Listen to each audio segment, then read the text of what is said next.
میری کب کی رکی سانس اب بحال ہوئی۔ میں نے جلدی سے اسے گھر کا ایڈریس سمجھایا۔ اگلی صبح سویرے میں بازار سے ناشتہ لے آیا۔ دروازے پر دستک ہوئی۔ میں نے دیکھا وہی خاتون کھڑی مسکرا رہی تھی۔ پتہ نہیں کیوں اس کی مسکراہٹ مجھے بہت عجیب لگتی تھی۔ میں زیادہ دیر اس کے چہرے کی طرف نہیں دیکھ سکتا تھا۔ میں تیزی سے دروازے کے سامنے سے ہٹا اور اسے گھر کے اندر لے آیا۔ میں نے اپنی بیوی بچوں سے اس کا تعارف کروایا اور ناشتہ کر کے دکان پر آ گیا۔ شام کو میں جب گھر گیا تو یہ دیکھ کر حیران رہ گیا کہ اس خاتون نے ایک ہی دن میں گھر کا نقشہ بدل دیا۔ صاف ستھرا مہکتا ہوا گھر، ایک مخصوص خوشبو گھر کے کونے کونے سے پھوٹ رہی تھی۔ صاف ستھرے نہائے دھوئے تمیز سے بیٹھے بچے۔ میں نے بازار سے لائے ہوئے کھانے کو شاپ پر اس کی طرف بڑھایا تو وہ مسکراتی ہوئی بولی، میں نے کھانا پکا لیا ہے۔ میں نے کہا، اوہ اب تو میں لے کر آ گیا، چلے خیر آئندہ مت لائیے گا۔ وہ مختصر سی کہتی کھانے کے شاپر پکڑ کر کچن میں چلی گئی۔ میری بیوی بھی آج صاف ستھرے لباس میں لیٹی ہوئی تھی۔ اس کا کمرہ بھی چمک رہا تھا، مگر پتہ نہیں کیوں اس کے چہرے پر عجیب سی بے چینی تھی۔ وقت گزرتا گیا، بچوں نے اسکول جانا شروع کر دیا۔ ان کی صحت بھی ماشاءاللہ سے بہت اچھی ہو گئی تھی۔ پڑھائی میں بھی وہ اچھے جا رہے تھے اور ان کا ہوم ورک، کھانا پینا، گھر کے کام کاج سب کچھ وہ خاتون کرتی تھی۔ میں حیران تھا اور خوش بھی، کیونکہ اتنا اچھا تو زاہدہ بھی گھر نہیں سنبھال پاتی تھی۔ میرے کپڑے بھی ہمیشہ استری شدہ الماری میں لٹکے ہوتے۔ ایک دن ملازم لڑکے کو تنخواہ دیتے ہوئے اچانک میرے ذہن میں خیال آیا کہ اتنے ماہ ہو گئے اس خاتون نے نہ مجھ سے تنخواہ مانگی اور نہ میں نے دی۔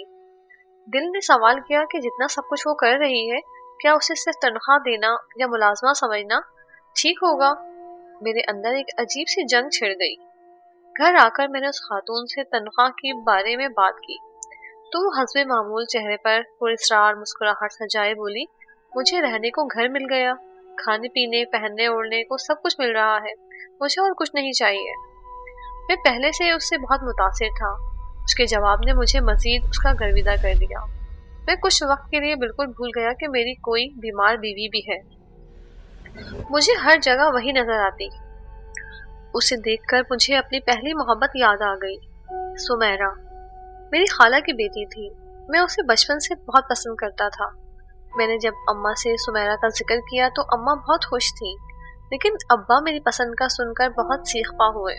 وہ چاہتے تھے میری شادی ان کی بھتیجی سے ہو۔ گھر میں کئی دن تک بہت جھگڑا ہوا، بالآخر میں جیت گیا اور سمیرہ دلہن بن کر میرے گھر آ گئی۔ بدقسمتی سے ہماری شادی کو ابھی 6 ماہ ہی گزرے تھے کہ اسے بخار ہو گیا، اور ایسا بخار ہوا کہ اس کی جان لے لی۔ ہمارے سارے خواب دھرے کے دھرے رہ گئے، وہ خواب جو ہم نے مستقبل کے حوالے سے دیکھے تھے۔ میں پتھر کے مانند ہو گیا۔ مجھے یقین ہی نہیں آ رہا تھا کہ میری محبوبہ، میری بیوی سمیرہ مجھے چھوڑ کر چلی جائے گی۔ میری حالت مجنوں سی ہو گئی۔ میں سارا دن سمیرہ کی قبر پر بیٹھا رہتا۔ اماں میری حالت نہ دیکھ سکی اور وہ بھی چپ چاپ سمیرہ کے پاس چلے گئی، یعنی اللہ کو پیاری ہو گئی۔ میں اس دن ابا کے گلے لگ کر بہت پھوٹ پھوٹ کر رویا۔ پھر ابا کی خواہش پر میں نے ان کی بھتیجی سے شادی کر لی۔ ٹھیک کہا کسی نے، وقت سب سے بڑا مرہم ہے۔ میں آہستہ زندگی کی جانب لوٹ آیا۔ ابا آپ بیمار رہنے لگے، ان کی جگہ دکان پر میں بیٹھنے لگا۔ اللہ نے مجھے ایک کے بعد دیگرے 7 بچے دیے۔ ابا اب زیادہ تر گھر میں ہی رہتے تھے۔ پھر میں بچوں کے معصوم کہکہوں میں کھو کر ماضی کی ساری تلخیاں بھول گیا۔ زندگی کافی خوشگوار گزر رہی تھی۔ ایک دن ابا ہمیں چھوڑ کر چلے گئے۔ میں ابھی ابا کے غم سے باہر نہیں نکلا تھا کہ زاہدہ کو فالج کا اٹیک ہو گیا۔ پاپا چائے؟ میری بڑی بیٹی ٹرے میں چائے کا مگ رکھے میرے سامنے کھڑی تھی۔ میں سر جھٹک کر ذہن سے ماضی کو پیچھے دھکیلتا اٹھ کھڑا ہوا اور میں نے پوچھا، تمہاری آنٹی کہاں ہے؟ میری بیٹی نے کہا، پاپا وہ آنٹی نہیں، ہماری مما ہے۔ میں بے ساختہ ہنس دیا۔ ایک عجیب سی خواہش نے میرے اندر سر اٹھا لیا تھا۔ میں جتنا دباتا وہ اتنی ہی شدت سے ابھرتی۔ تھک ہار کر ایک دن میں نے موقع دے کر اس سے کہا، مجھے آپ سے ایک ضروری بات کرنی ہے۔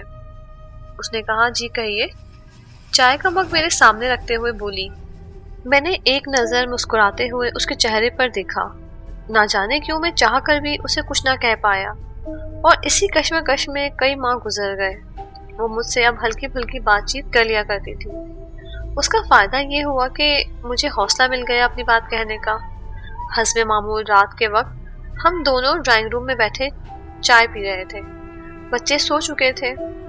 میں نے چائے کا گھونٹ بھرتے ہوئے دھیمے لہجے میں کہا، آپ نے میری بیوی بچوں کو، میرے گھر کو بہت اچھے سے سنبھال رکھا ہے، اگر آپ مجھے بھی سنبھال لیں تو۔ اس نے کہا کہ کیا میں آپ کا خیال نہیں رکھتی؟ الٹا وہ مجھ سے سوال کرنے لگی۔ حقیقتاً مجھے کچھ سمجھ نہیں آ رہا تھا کہ میں کیسے بات کروں۔ وہ مجھے یوں الجھن میں دیکھ کر بولی، آپ گھبرائیں نہیں، آپ کو جو کہنا ہے کھل کر کہیے۔ آخر کار میں نے کہہ ہی دیا، آپ مجھ سے شادی کر لیں۔ میں نے کنکھیوں سے اس کی طرف دیکھا، وہ مسکرا رہی تھی۔ اس کا مسکراتا چہرہ دیکھ کر میرا مزید حوصلہ بڑھا۔ جی تو آپ شادی کریں گے مجھ سے؟ میں نے سر اٹھا کر اس کی آنکھوں میں دیکھتے ہوئے جواب دیا۔ وہ کچھ ثانیے چپ رہی اور پھر بولی، آپ شادی کر لیں گے مجھ سے؟ میں نے کہا ہاں، کیوں نہیں۔ اس کی خاموشی کو دیکھ کر میں نے اندازہ لگایا کہ شاید وہ اپنی ماضی کی وجہ سے فیصلہ کرنے میں دیر کر رہی ہے۔ میں نے کہا کہ دیکھو، مجھے تمہارے ماضی سے کوئی مطلب نہیں، یہاں تک کہ اگر تم شادی شدہ بھی تھی تو بھی میرا ان معاملات سے کوئی واسطہ نہیں۔ مجھے کوئی مسئلہ نہیں، تم چاہے طلاق یافتہ ہو یا بیوہ، مجھے اس سے کوئی فرق نہیں پڑتا، مجھے بس تم سے شادی کرنی ہے۔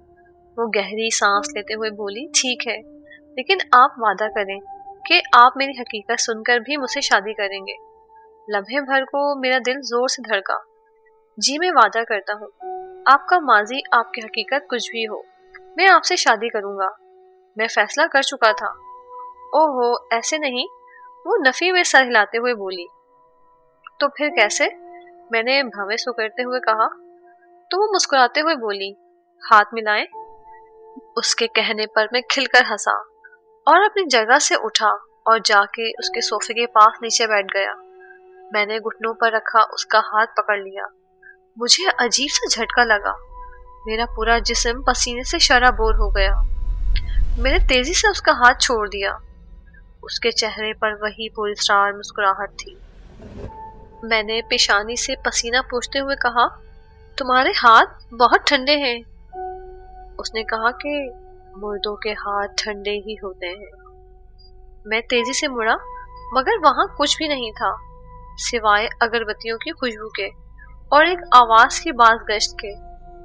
مردوں کے ہاتھ ٹھنڈے ہی ہوتے ہیں۔ مجھے اپنی ریڑھ کی ہڈی میں سنسنی دوڑتی ہوئی محسوس ہوئی۔ کپ کپاتے ہوئے میرے لبوں سے بے ساختہ نکلا، سمیرا۔